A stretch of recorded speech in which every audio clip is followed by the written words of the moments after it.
Close on Nancy and John, standing in the middle of a scorching desert, surrounded only by cracked earth and dry brush. John holds an old paper in his hand. 25 years. That's how long Nancy and John dedicated themselves day after day, caring for the life and mansion of a man they called family. But the payment for all that loyalty was the greatest insult a human being could receive. As soon as their employer passed, the heir, the same boy Nancy had carried in her arms, threw them out of the house with the clothes on their backs and a piece of paper. He didn't give them a cent. Instead, he laughed and said they'd won land in the desert, an inhospitable place where nothing grows and life is impossible. Everyone thought Nancy and John would die there, forgotten in the dust. But what the arrogant heir didn't know was that the desert wasn't a punishment. It was a test. What this elderly couple built on that dry, cursed ground wasn't just a house. It was an empire that changed the history of that region and made the whole world look at the desert in astonishment. Before I show you how Nancy and John turned stones into power and left that heir in complete misery, subscribe and leave your like, because today you'll see that those who work with loyalty harvest fruit where no one else can plant. Nancy Martinez was 70 years old when the world she'd known for a quarter century ended. She'd started working for the Miller family when she was 45, hired initially as a housekeeper for their sprawling mansion in suburban Las Vegas. Her husband, John, 68 when this story begins, had joined her a few months later as the groundskeeper and handyman. Together, they'd become the backbone of the Miller household, trusted completely by old Mr. Richard Miller. Richard Miller had made his fortune in real estate development, building much of the commercial district in Las Vegas during the boom years. He was a hard man in business, but fair with those who worked for him. Nancy and John weren't just employees to him, they were family. Nancy had been there when Richard's wife died. She'd comforted him through that grief, managed the household so he could focus on work, made sure he ate and slept, and didn't collapse under the weight of loss. John had maintained the property meticulously, kept Richard's classic car collection running, fixed everything that broke, and never complained about long hours or difficult tasks. When Richard's son Marcus was going through his rebellious teenage years, it was Nancy who talked him through fights with his father, who made sure he had clean clothes for school, who waited up when he came home late. Marcus had called her Tia Nancy back then, treating her like the aunt she'd become. Those were good years. Richard paid them fairly, gave them a small cottage on the property to live in, treated them with respect. He'd promised them many times that when he was gone, they'd be taken care of. "You two are family," he'd say. "I'm putting it in my will, you'll never have to worry." Nancy and John had believed him. They'd saved what they could over the years, but their real security, they thought, was Richard's promise. They were loyal. They worked hard. Surely that would be rewarded. Then Richard got sick. Pancreatic cancer, fast and vicious. He declined rapidly, and before anyone was ready, he was gone. The funeral was on a grey day in March. Nancy cried through the entire service. She'd lost not just an employer, but someone she'd cared for deeply.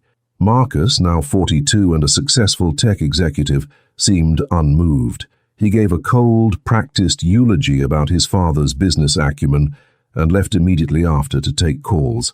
3 days after the funeral, Marcus called Nancy and John to the main house. They came nervously, hoping he'd tell them the details of Richard's provision for them, confirm that they could stay in the cottage, assure them their future was secure. Marcus sat behind his father's desk. Richard's desk, it would always be Richard's desk to Nancy, in an expensive suit, his expression businesslike. "Nancy, John, thank you for coming.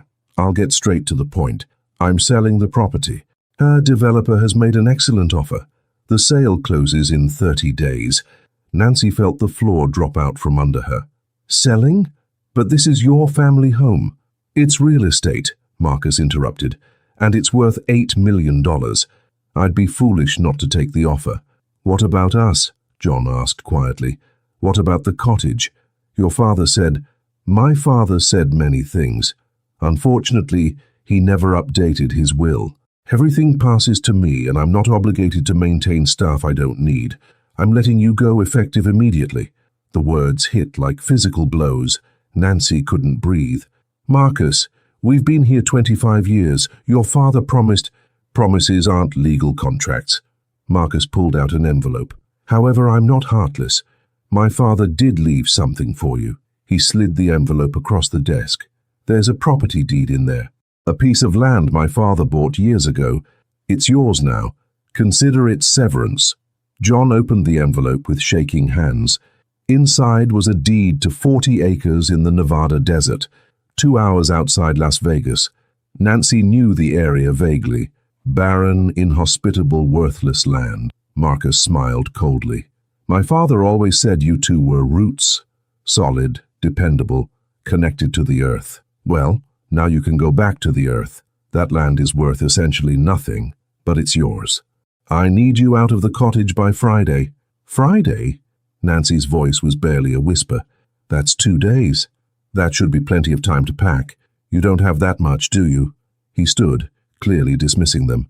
Nancy and John left the mansion in shock, walked back to their little cottage and sat in silence for a long time. Everything they'd built, every promise they'd believed, every year of loyalty, all of it meant nothing to Marcus. They had 2 days to pack up 25 years of life, nowhere to go, and a deed to worthless desert land as their only asset. That night Nancy cried in John's arms. "We gave him everything. I raised that boy. How can he do this?" John had no answer. He just held her, his own heart breaking, and tried to figure out how they'd survive. They were 70 and 68, too old to start over, too young to give up, and too proud to let Marcus Miller see them broken. On Friday morning, Nancy and John loaded everything they owned into their 30-year-old Ford pickup truck. It wasn't much, a lifetime of possessions that barely filled the truck bed. Clothes packed in garbage bags because they couldn't afford suitcases. A few pieces of furniture they'd bought over the years. A small dresser, 2 chairs, a lamp, kitchen supplies in cardboard boxes, photographs in frames, the only truly irreplaceable things they owned.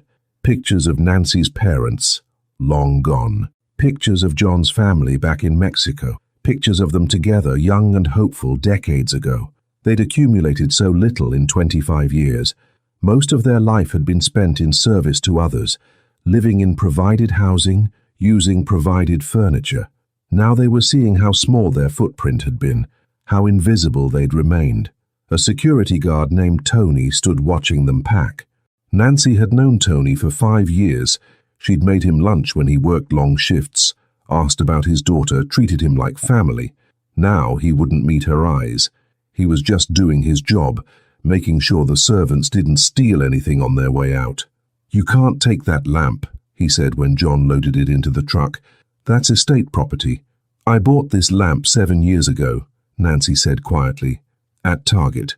I have the receipt somewhere. I'll need to see it." Nancy found the receipt in a box of papers. She'd kept every receipt, every document organized as always.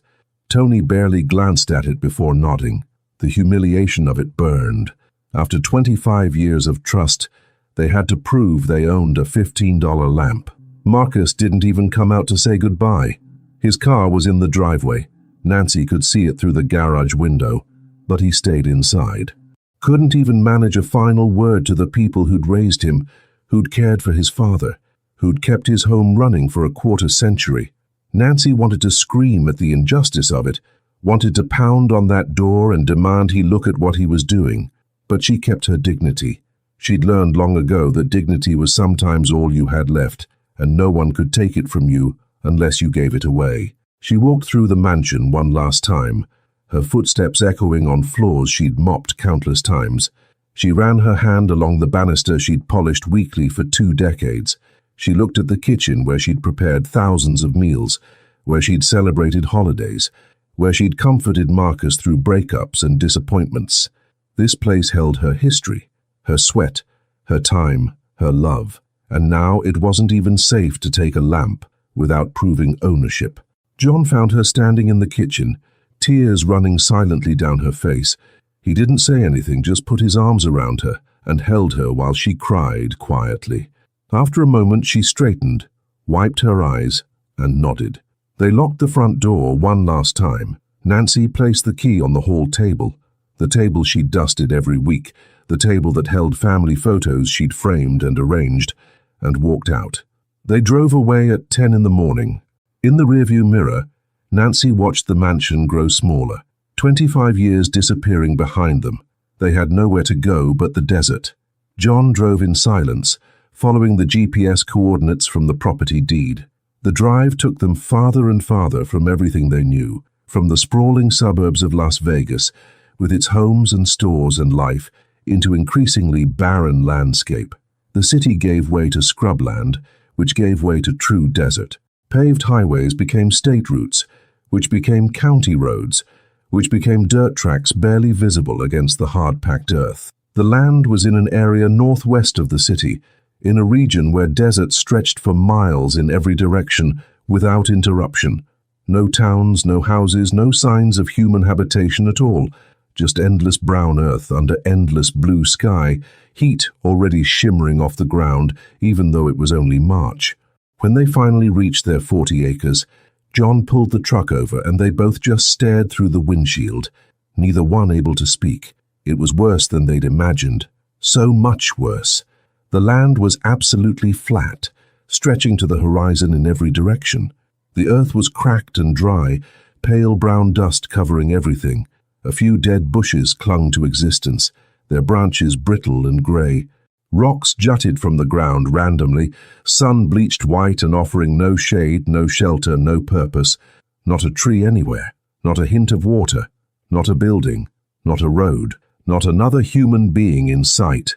Just 40 acres of nothing surrounded by thousands more acres of the same nothing. The temperature outside was already 92 degrees, and it was only 11 in the morning. By afternoon, it would be over 100. At night, it would drop to near freezing. There was no protection from either extreme, no structure to provide shelter, nothing. "This is it," John said, his voice completely flat, drained of all emotion. "This is what 25 years of loyalty bought us. 40 acres of hell." Nancy got out of the truck slowly, her joints protesting after the long drive. The heat hit her like a physical blow. Dry, scorching heat that seemed to suck the moisture from her skin immediately. She stood on the cracked earth and looked around at what was supposed to be their future. There was nothing. Literally nothing. No structure, no water source, no vegetation worth the name. Just endless flat desert stretching in every direction, the horizon shimmering with heat waves. The silence was profound. No birds, no insects, no wind. Just crushing, absolute silence broken only by the ticking of the truck's cooling engine. This land couldn't support life, any life. And yet they were supposed to live here. At 70 years old with $3,000 and a truck, they were supposed to make this wasteland habitable. It was impossible. It was cruel. It was Marcus's final joke at their expense.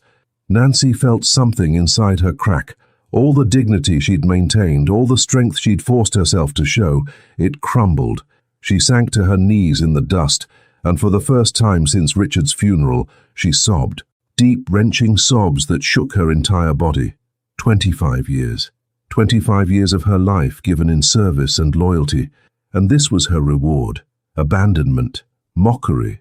A death sentence disguised as a land deed. John came to her, kneeling beside her in the dust, wrapping his arms around her. He was crying too, silently, tears cutting tracks through the dust on his face. They held each other in that barren place, two elderly people facing the end of everything they'd known, everything they'd hoped for. "We're going to die here," Nancy whispered. "He sent us here to die." "Maybe," John said, his voice rough, "but if we die fighting. We don't give him the satisfaction of giving up." They set up camp that first night, working in the brutal heat. They'd stopped at a discount store on the way and bought what they could afford. A cheap tent, sleeping bags, a propane camp stove, bottles of water, canned food. The tent was poorly made, the kind meant for weekend camping trips, not permanent living. But it was all they had. Setting it up took an hour in the heat. By the time they finished, both were exhausted, drenched in sweat, dizzy from dehydration. They drank water sparingly. They had to make their supplies last and had no idea when they could afford more. As the sun set, the temperature dropped rapidly. Desert nights were cold, sometimes near freezing even in spring. Nancy and John huddled in the tent in their sleeping bags, eating cold soup from cans, trying to figure out how they'd survive. "We need water first," John said. "We can live without a lot of things, but not water. I'll start digging tomorrow. Maybe I can hit groundwater. And if there's no groundwater, then we haul water from town, 20 miles each way. Our truck barely runs. We have almost no money for gas, but we'll figure it out." Nancy looked at the deed to the property, the paper that represented their entire net worth. Why would Richard's father buy this land? There must have been a reason. No one buys 40 acres of desert for no reason. Maybe he thought water would come here. Maybe he thought the area would develop. Doesn't matter now. It didn't develop. There's no water. There's nothing but us and our stubbornness. They slept poorly that night, waking frequently from the cold, from discomfort, from the sheer strangeness of their situation. At dawn, John started digging. He marked out a spot about 30 yards from where they'd set up the tent, far enough that if they did establish any kind of living area, a well would be appropriately distant. He had a shovel they'd bought at the discount store, cheap metal that bent slightly with each strike into the hard-packed earth. The ground was brutal. The top layer was loose dust, but beneath that was hardpan, earth baked so hard by decades of sun that it was almost like concrete. Each shovelful required enormous effort. John was 68 years old. He'd maintained his strength by working as a groundskeeper. But this was different. This was hour after hour of back-breaking labor in 95-degree heat. By noon, he'd dug perhaps 3 feet down, and the hole was maybe 4 feet wide. He was soaked in sweat. His hands were blistering despite work gloves, and his back screamed with every movement. Nancy brought him water, made him rest in the shade of the truck. "You can't do this," she said. "You'll kill yourself. We need water. This is the only way. Then I'll help. We'll take turns." They worked in shifts through the afternoon, but Nancy's 70-year-old body couldn't handle the labor for more than 20 minutes at a time. Still, she tried, and together they managed to get the hole to 4 feet deep before the sun got too low to work safely. That night they were too exhausted to eat. They drank water, took aspirin for their aching muscles, and collapsed into sleep. On the third day, people from Dusty Springs started arriving. The town was small, maybe 300 people, and news traveled fast. Word had spread that some old folks were trying to live in the desert. People drove out to see if it was true, pulling up in trucks and SUVs, parking on the road, getting out to watch and point. "Look at them," one man in his 40s said loudly to his friend, clearly not caring if Nancy heard. "Old fools trying to dig a well by hand. They won't find water out here. This land's been dead for 50 years. A woman with 2 teenagers got out of her car and took pictures on her phone. "This is so sad," she said, but she was smiling. "Someone should call social services. They can't live like this." But no one called social services. No one offered to help. They just watched, entertained by the spectacle of 2 elderly people struggling to survive in conditions that would challenge someone half their age. Nancy felt humiliation burn through her worse than the sun. They'd become entertainment. Her joke. "Los viejos del desierto," she heard someone say. "The old people of the desert." A teenager laughed. The name stuck. By the end of the first week, Nancy and John were sunburned, exhausted, and running dangerously low on supplies. John had dug 5 feet down in his well attempt and found nothing but more dry earth. Their water supply was nearly gone. They had maybe $40 left after buying gas and food. They were objectively failing, and everyone knew it. On the 8th day, as John dug in the brutal morning sun, his shovel hit something that rang with a metallic sound. He stopped, confused. Metal. Out here. He was only 4 feet down, too shallow for any kind of infrastructure or utility lines, and there were no utilities out here anyway. Carefully he cleared away more dirt, and there it was, a metal box, maybe a foot long and 8 inches wide, corroded at the edges, but intact. Engraved on the top, barely visible under years of tarnish, was a single word: John, his own name. John's hands started shaking. He called Nancy over, his voice strange. She came running, and together they stared at this impossible thing, a box buried in the desert, with John's name on it. How? John pried the box out of the ground. It was heavy, well sealed despite its age. With trembling hands he forced open the corroded latch. Inside, wrapped in oiled cloth to protect against moisture, were several items. An envelope marked for Nancy and John in handwriting Nancy recognized instantly, Richard Miller's careful script. Beneath the envelope was an old brass key with a tag reading Nevada First Bank Box 2847, and beneath that were what looked like official documents, geological survey maps, their colors faded but still readable. John opened the envelope with shaking hands. The letter inside was dated 2 years before Richard's death. Nancy read it over his shoulder, and as the words sank in, they both stopped breathing. This couldn't be real. It couldn't be. But Richard's handwriting was unmistakable, and as they read about lithium, about mineral surveys, about a fortune hidden beneath worthless desert, they understood. Richard had known. He'd known everything. He'd known his son would betray them, and he'd planned for this exact moment. He'd given them not just land, but justice.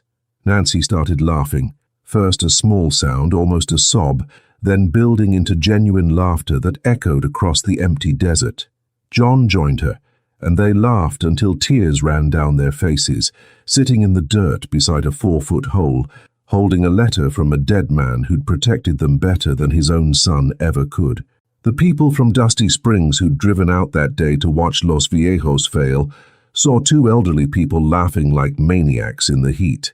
"They've lost it," one man said. "Sun got to them." Sad. But Nancy and John weren't crazy. They were free. They'd found the treasure, and now the real work would begin. My dearest Nancy and John, if you are reading this letter, then I am gone, and I pray with all my heart that my plan has worked as I intended. I know my son. I wish I didn't have to write those words with such sadness, but I do.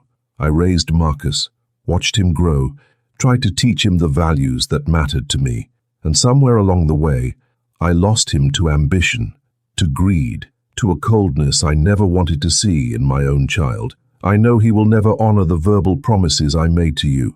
I know this because I've seen how he conducts business, how he treats people he considers beneath him, how he values money over humanity. When I got sick, when I knew my time was limited, I made the decision to protect you in the only way that would work. Not through my will. Marcus would have found a way around that, would have fought it, would have made your lives miserable with legal battles you couldn't afford to fight. No, I had to be more clever. I had to give you something he would never think to investigate, something he would dismiss as worthless, something he would hand to you with contempt rather than contest. So I'm giving you this land, and I'm telling you now what I never told my son, what I never told anyone except the private geological firm I hired 20 years ago. This desert land isn't worthless. Beneath your feet, if you're reading this where I hope you are, lies something remarkable. 23 years ago, I commissioned a private geological survey of several properties I owned. This was during a time when I was diversifying my real estate investments, and I wanted to know what, if anything, my holdings might contain beyond their surface value. The survey of this particular 40 acres revealed something extraordinary. There is a deposit of lithium carbonate beneath this land, what they call white lithium. At the time, lithium was interesting but not particularly valuable. It was used in batteries for small devices, in some medical applications, but the market was limited. The geological firm estimated the deposit at approximately 2.4 million metric tons, but with lithium trading at modest prices, it wasn't worth the expense of extraction. But I'm not a fool, Nancy and John. I've watched technology evolve for 60 years. I've seen how the world changes, how new innovations create new demands, how materials that seem commonless suddenly become precious. And I knew, I was certain, that electric vehicles would change everything, that batteries would become the heart of our energy future, that lithium would become more valuable than gold. So I waited. I bought this land for almost nothing, $12,000 for 40 acres of desert that everyone said was worthless. I never filed the mineral rights survey publicly. I kept it secret, locked in a safety deposit box, waiting. I knew that if I left you this land in my normal will, Marcus would investigate it.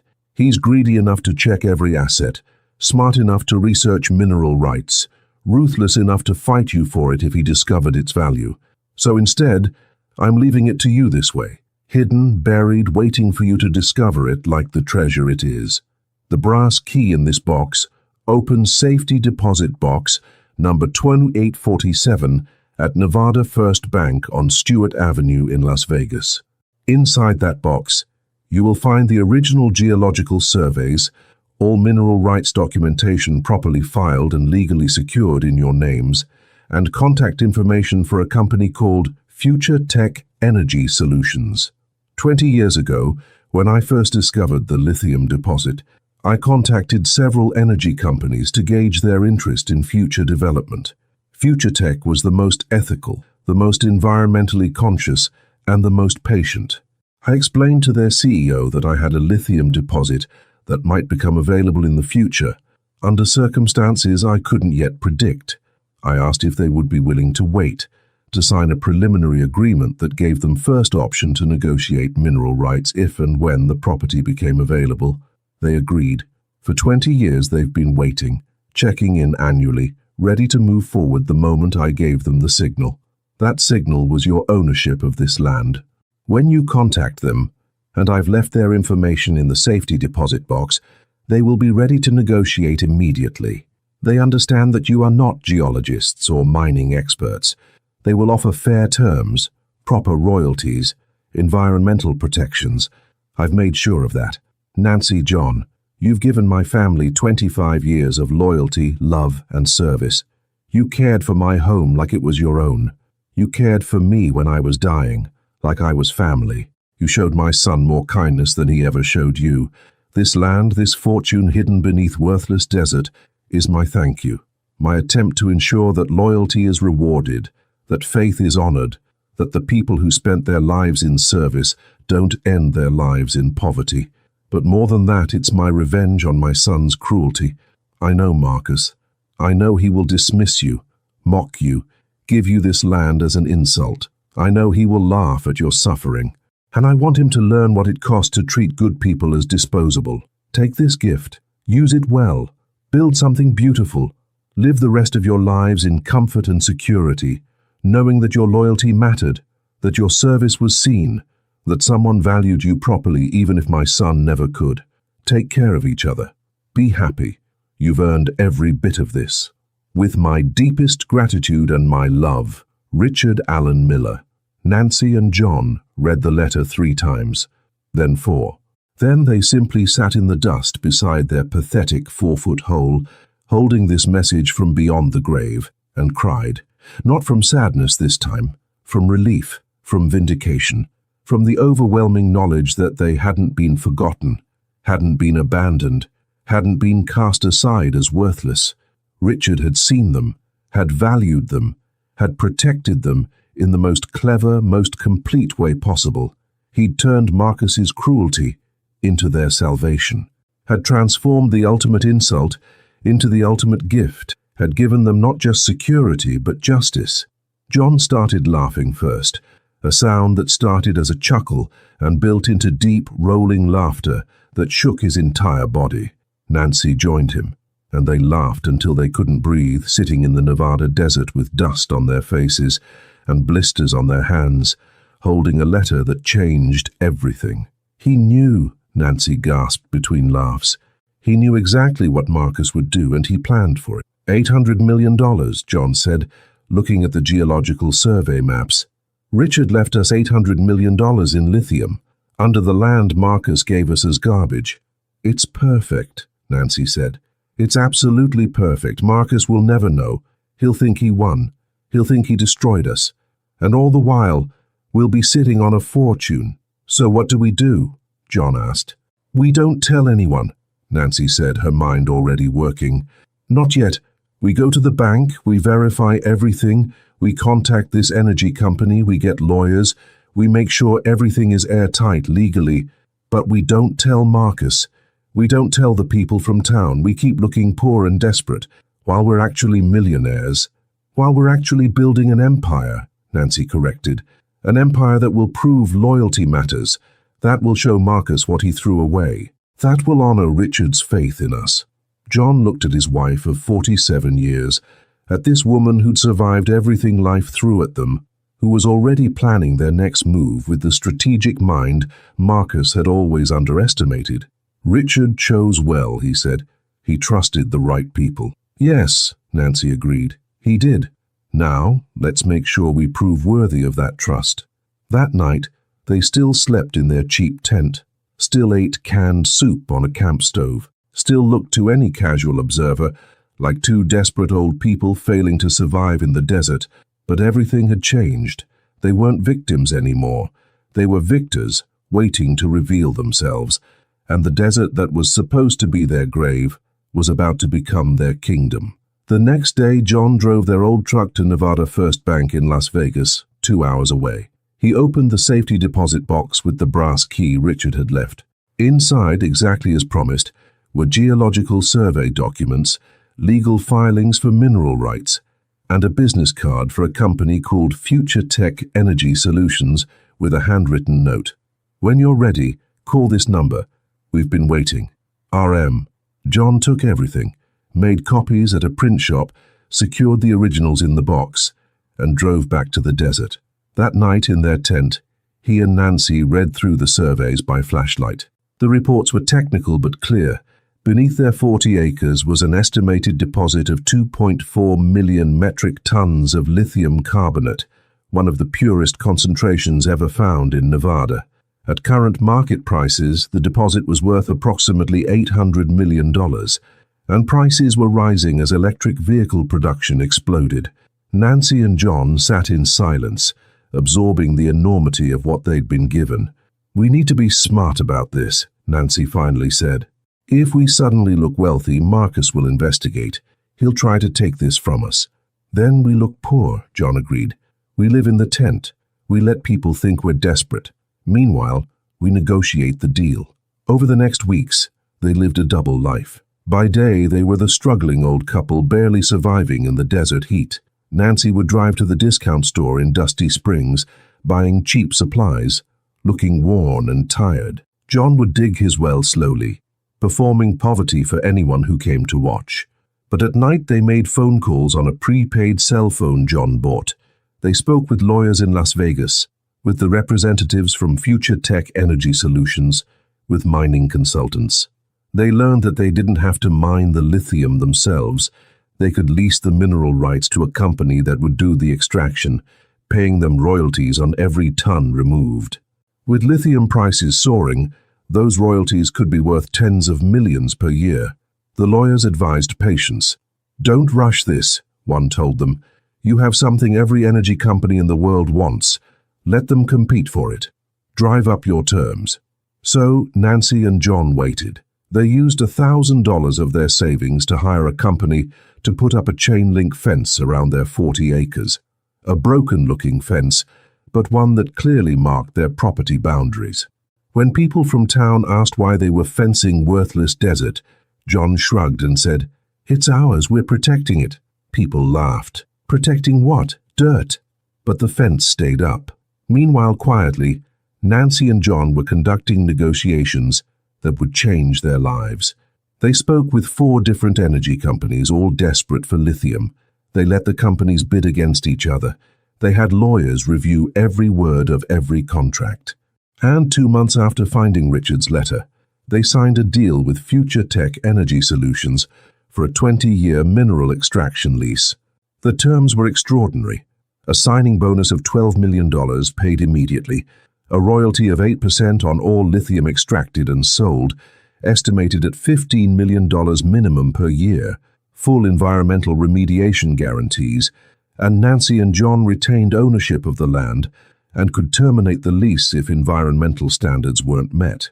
The money was transferred to accounts the lawyers had set up for them. $12 million appeared in their bank account on a Tuesday afternoon in May. Nancy and John were sitting in their tent when the lawyer called to confirm the transfer. They held each other and cried. They were millionaires, They were secure for life, and no one knew. "We still can't tell anyone," Nancy said. "Not yet. We need to build first. Make it impossible for Marcus to take this from us." So they kept living in their tent. But now they were planning. They brought in architects, engineers, contractors, all sworn to secrecy, all paid well for their discretion.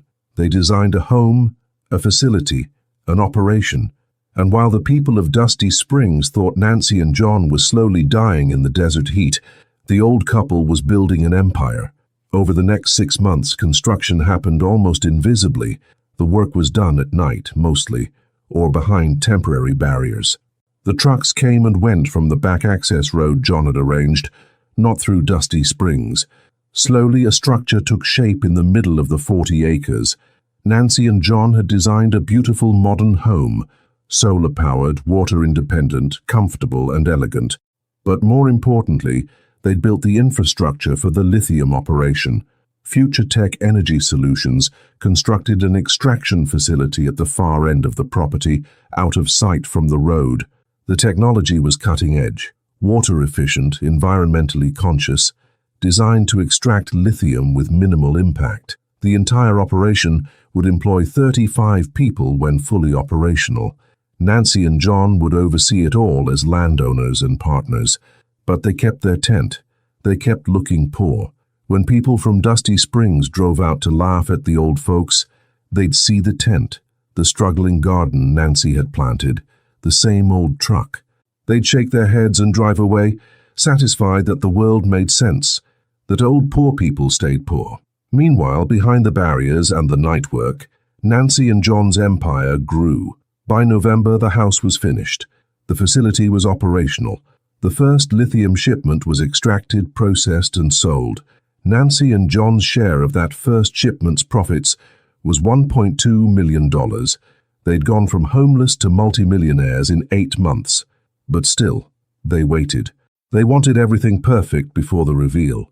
They wanted security systems, legal protections, everything locked down so tight that no one, not Marcus, not anyone, could take this from them. Then, in December, the news broke. A geological journal published an article about the major lithium discovery in Nevada. It didn't name the exact location, but it mentioned the region. Within days, energy reporters were writing about the find. Industry analysts were projecting its impact on the electric vehicle market. Lithium prices jumped, and Marcus Miller, reading the Wall Street Journal in his Silicon Valley office, saw the article and felt something cold settle in his stomach. He remembered the land, the worthless desert land his father had owned, the land he'd given to the servants as a joke. With shaking hands, Marcus pulled up the deed records. The land was in Nancy and John Martinez's names. The land that was now sitting on top of an $800 million lithium deposit. Marcus felt the room spin. He'd thrown away a fortune. He'd given away what might be the most valuable land in Nevada because he'd been too arrogant to investigate, too cruel to care, too certain that his father would never leave anything valuable to servants. He immediately called his lawyer. "I need you to find a way to void a property transfer. I need that land back." The lawyer asked questions. When Marcus explained the situation, there was a long pause. "Mr. Miller, if you voluntarily transferred property and the recipients discovered mineral wealth afterward, there's no legal basis to reclaim it. The land is theirs. There has to be something. A mistake in the deed, undue influence, something. I'll look into it, but I'll be honest. This will be difficult." Marcus hung up and sat in fury and panic. His tech investments had been underperforming. He'd been counting on the sale of his father's estate to fund his next venture, and he'd just given away the biggest fortune he'd ever had a chance at. He had to get that land back, whatever it took. 3 days later, Marcus Miller drove to the Nevada desert, determined to intimidate Nancy and John into returning his land. What he found there would haunt him for the rest of his life. Marcus's GPS led him down increasingly rough roads until he reached the area where he'd sent Nancy and John to die. He expected to find them broken, desperate, maybe already gone. Instead, he found a gate. A serious gate, steel, electronic, with a guardhouse and uniformed security. A sign read, "Private Property, Desert Bloom Resource Management, No Trespassing." Marcus pulled up to the gate, confused. The security guard approached. "Can I help you, sir? I'm looking for Nancy and John Martinez. They should be on some land around here." The guard checked a tablet. "Do you have an appointment with Mrs. Martinez?" "An appointment? I don't need an appointment. I'm Marcus Miller. That land was my father's. I need to speak with them." "One moment, sir." The guard made a call. Marcus waited, irritation building. Who did these people think they were? Finally, the guard returned. "Mrs. Martinez says you can come in. Follow the road to the main building." The gate opened and Marcus drove through, his confusion deepening. The road was paved, professionally paved. On either side were young trees, newly planted, and landscaping that must have cost a fortune. And then he saw it. Where there should have been a tent and dying old people, there was a complex, a beautiful modern building, the main residence clearly, with solar panels and contemporary architecture. Beyond it he could see industrial structures, vehicles, people working in uniforms. This wasn't a desert camp. This was a facility, a professional operation. Marcus parked and got out, his mind reeling. How was this possible? A woman approached from the main building. For a moment Marcus didn't recognize her. Then he did. Nancy. But not the Nancy he'd dismissed 8 months ago. This Nancy wore an elegant business suit. Her hair was professionally styled. She moved with confidence, accompanied by 2 men in suits who were clearly lawyers. "Hello, Marcus," she said calmly. "This is unexpected." What is all this?" Marcus gestured at the complex. "This is our home and our business. Would you like to come inside? We should talk privately." Marcus followed, too shocked to argue. Inside, the house was stunning. Modern furniture, art on the walls, floor-to-ceiling windows looking out at the desert that somehow looked beautiful now, not barren. Nancy led him to an office.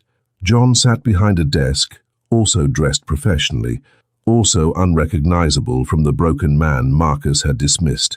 "Please, sit," Nancy said. "Can we offer you anything? Water? Coffee?" "I don't want coffee," Marcus snapped, finding his voice. "I want to know what the hell is going on. This land was worthless. You were supposed to be dying, suffering, broken," Nancy finished. "Yes, I suppose we were, except your father had other plans." She handed Marcus a folder. "These are copies. You can read them if you like. Your father knew you'd betray us, Marcus. He knew you'd dismiss us without honoring his promises. So he made other arrangements." Marcus opened the folder with shaking hands. Inside were the geological surveys, Richard's letter, and the executed lease agreement with Future Tech Energy Solutions. As he read, the color drained from his face. "This isn't possible. This land can't be worth $800 million in lithium reserves," Nancy said. "It is, and it's ours. Legally, completely, irreversibly ours. Your father made sure of that." "No." Marcus stood up, panic overriding shock. "No, you can't have this. This land was part of my father's estate. You manipulated him. We worked for your father for 25 years, John said quietly. "We were loyal when you weren't. We cared for him when you didn't. And he rewarded that loyalty by giving us what you would have squandered, just like you're squandering everything else. I'll sue. I'll prove you manipulated him. You'll lose," one of the lawyers said. "We've already reviewed every possible challenge. The transfer was legal, documented, and uncontestable. Mrs. Martinez and Mr. Martinez are the rightful owners. Period." Marcus looked at Nancy, at the woman who'd raised him, who he'd called Tia, who he'd thrown away like garbage. "Please," he said, his voice breaking. "I need this. My investments aren't doing well. The money from my father's estate isn't enough. If you have any compassion." Nancy stood up and walked to her desk. She pulled out a checkbook and wrote a check, then handed it to Marcus. He looked at it. $1,000. "What is this?" "That's what you're worth to us," Nancy said coldly. "For every year we served your family, $40. It's more than you gave us. You can't be serious. This mine is worth hundreds of millions, and we earned it," Nancy said, her voice hard. Through loyalty, through patience, through 25 years of service you never appreciated. Your father left this to us because we deserved it, and you didn't. My father was senile. He didn't know what he was doing. Your father, John said, standing, was brilliant. He knew exactly what he was doing. He was punishing you for being the kind of man who'd throw away people who loved you. And that punishment is watching us succeed with what you thought was worthless. I'll fight this. I'll take this to court. I'll do whatever you want, Nancy said. We have lawyers. We have the law on our side. And we have something you'll never have, the moral high ground. Now please leave our property. Our property? Marcus laughed bitterly. Your servants. You'll always be servants. No, Nancy said quietly. We're survivors. We're business people. We're the owners of one of the most valuable lithium deposits in North America, and you're the man who threw it all away because you couldn't see value in loyalty. Now get out of our home. The lawyers stood. The security guards appeared at the door. Marcus realized he had no power here. None at all. He'd entered thinking he could intimidate desperate old people. Instead, he'd found an empire, and he owned none of it. As security escorted him out, he passed workers in hard hats, trucks moving materials, a professional operation humming with activity. Everything he could have had, everything he'd thrown away. At the gate, the guard handed him something. Mrs. Martinez asked me to give you this. It was the deed. The original deed Marcus had thrown across the desk 8 months ago. On it, Nancy had written, "We cared for your family for 25 years. Now the earth will care for us. Learn from this." Nancy and John Martinez. Marcus drove away, and through his rearview mirror he could see the complex growing smaller, his father's final lesson, his own greatest failure, the price of cruelty. He never recovered financially. His tech ventures failed. He had to sell his father's mansion for less than expected. Within 2 years, he'd lost everything. But Nancy and John, they thrived. 5 years after being thrown into the desert to die, Nancy and John Martinez were featured in a business magazine profile titled "From Servants to CEOs, The Desert Bloom Story." The article detailed their unlikely rise, their partnership with Future Tech Energy Solutions, and their commitment to environmental responsibility in lithium extraction. The facility employed 120 people now, many from Dusty Springs and surrounding communities. Nancy and John paid well above minimum wage, offered full benefits and created profit-sharing programs. The same people who'd called them Los Viejos del Desierto now worked for them, and Nancy treated every employee with the respect she'd never received from Marcus. They'd also established a foundation to help elderly workers who'd been dismissed from long-term employment without proper compensation. They funded legal aid, housing assistance, and job retraining. Hundreds of people received help every year. "We know what it's like to have your loyalty mean nothing," Nancy told the magazine. "We're making sure others don't suffer the same way we did." They still lived simply, despite the wealth. The house in the desert, comfortable and beautiful but not ostentatious. They drove nice but not flashy cars. They gave generously but quietly. And they never forgot Richard Miller's last gift to them. Not just the land, but the validation that their 25 years of service had mattered to someone. They visited his grave regularly, bringing flowers, saying thank you. One afternoon, Nancy stood at Richard's headstone alone. "You saved us," she said quietly. "You saw value in us when your son saw nothing. You made sure loyalty was rewarded. Thank you, Mr. Miller. We'll make sure your faith in us was justified."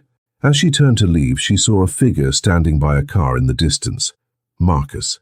He looked older, worn. Their eyes met across the cemetery. Nancy could have been cruel, could have savored his downfall.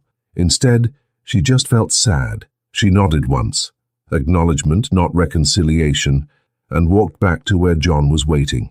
"Was that him?" John asked. "Yes. What do you feel?" Nancy thought about it. Pity and gratitude that we're not him. They drove back to their desert home, where the sunset painted the sky orange and gold, where their impossible oasis bloomed in the midst of harsh land, where they'd built an empire from dirt and devotion. That evening, they sat on their patio, watching the desert they'd transformed. Workers were finishing their shifts, waving goodbye as they left. Lights twinkled across the facility. In the distance, the lithium extraction operation hummed quietly, pulling wealth from the earth that had almost been their grave. "Do you miss the old life?" John asked. "The mansion, the simplicity of just working for someone else?" Nancy smiled. "Not for a second. We spent 25 years invisible, forgotten except when they needed something. Now we're free. We're seen. We matter. We always mattered," John said. "Richard saw that. He did, and he made sure we'd be okay. The question is, what do we do with this gift? How do we honor it?" They talked late into the night, planning the Foundation's next project, discussing employee benefits, dreaming about how to use their wealth to help others the way Richard had helped them. And the next morning they woke up in their desert palace and got to work. Two elderly people who'd refused to die in the dust, who'd turned abandonment into empire, who'd proven that loyalty and patience and quiet strength could triumph over cruelty and arrogance. The desert that was supposed to be their grave had become their garden, and they tended it carefully, gratefully, knowing that some gifts come wrapped in hardship, that some treasures are hidden in the most unlikely places, and that the people you dismiss as worthless might be the ones who end up owning everything you threw away. If this story moved you, leave one word in the comments.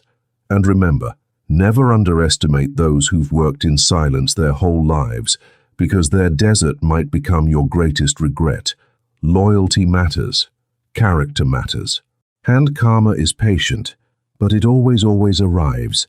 The years that followed proved Richard Miller's faith justified. Nancy and John built not just a business, but a legacy. Desert Bloom Resource Management became a model for ethical mineral extraction, employing over 200 people within 5 years. All paid fair wages with profit-sharing programs that made many of them wealthy in their own right. The facility expanded carefully, maintaining environmental standards that exceeded federal requirements. Nancy insisted on that. They would not destroy the desert to extract its wealth. They worked with biologists, hydrologists, environmental engineers to ensure extraction caused minimal impact. The surrounding land actually improved under their stewardship. They planted thousands of native plants, established wildlife corridors, created what ecologists called a miracle of desert restoration, and they never forgot where they came from. The foundation they established helped hundreds of elderly workers betrayed by employers. They funded legal battles, provided housing, offered job training. Every person who came to them, desperate and dismissed, found help, found dignity, found justice. Marcus Miller disappeared from public life. His tech ventures collapsed. He lost everything. Some said he moved to another state, starting over with nothing, finally learning what his father had tried to teach him too late. Nancy and John never spoke of him. They'd moved beyond revenge into something better: purpose, peace, and the knowledge that they'd honored Richard's trust. On their 50th wedding anniversary, they stood on the observation deck of the main facility, looking out at their desert empire. "Do you think Richard knows?" Nancy asked. "For knows we did it right. I think he knew before he died," John said. "That's why he trusted us with this." Nancy smiled, took her husband's hand, and looked at the sunset painting the desert gold. They'd survived abandonment, humiliation, and the cruelty of someone they'd cared for, and they'd turned it all into something beautiful. The desert that was supposed to be their death had become their life, and that was the greatest victory of all.